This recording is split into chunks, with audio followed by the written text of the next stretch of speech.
Good morning, fifth grade. We're going to go ahead and just do a recap on our Bible lesson today. So we've talked about three different prophets, Isaiah, Jeremiah, and Ezekiel. So just a recap about Isaiah. Isaiah prophesied that the Messiah would be born a virgin, from a virgin.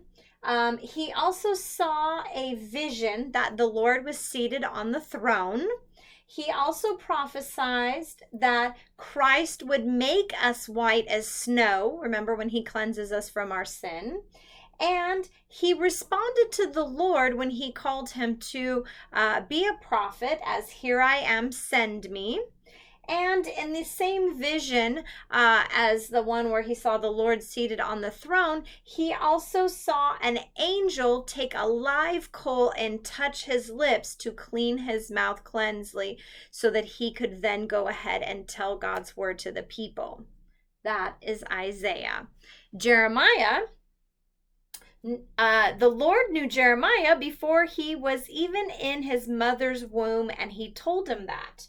He prophesied that the people of Judah would return to captivity in Jerusalem for 70 years. The people did not like to hear that, let me tell you.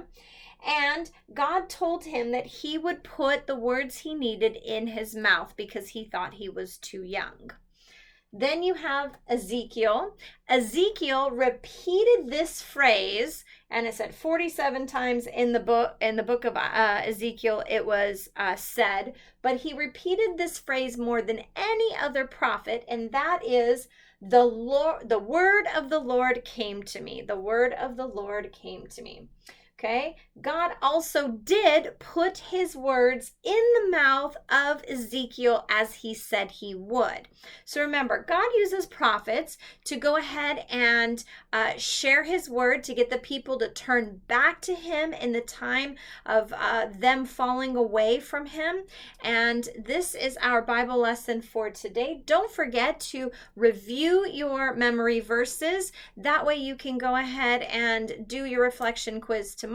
You'll also have an online quiz for these three prophets tomorrow. Hope that helped to recap what we learned. But just remember, God uses people everywhere he can, and he speaks to them. He also puts the words in their mouths that he needs to be told to them, because that is how he uses them. Remember, the words of the Bible and the prophecies that come from it came from God, not from man, okay? Those words were given to man through the Lord so that his word would be spoken.